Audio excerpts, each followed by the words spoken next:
সত্যের পথে সুন্নাহর সাথে জামালুস সুন্নাহ মিডিয়া বয়ান করছেন মাওলানা শাহ তৈয়ব আশরাফ সাহেব হাফিজাহুল্লাহ। সব জায়গায় ধনীরা ধনের বাহার দেখায়, দানের জায়গায় আসলে গরিবের কাতারে চলে যায়।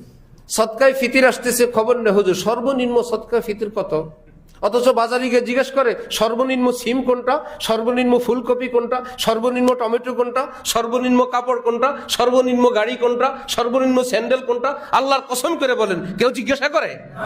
তো সদকায় ফিতির কেন জিজ্ঞাসা করেন সর্বনিম্ন ফেতরা কত?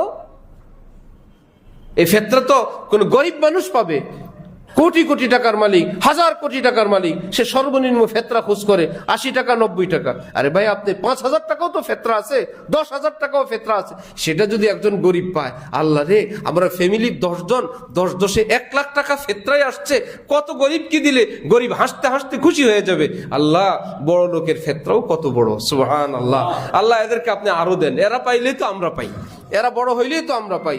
সব জায়গায় বড় লোকের বাহার। আর ফেতরা দেওয়ার সময় কোন জায়গায় সর্বনিম্ন 2 কেজি 2.5 কেজি আটার দাম আর গমের দাম, সেটা খুঁজতে থাকে। আল্লাহ দেখেন না এগুলো, যে আমার থেকে নেওয়ার সময় বেশি নেও আর দেওয়ার সময় মিসকিনের কাতারে যোগ করো।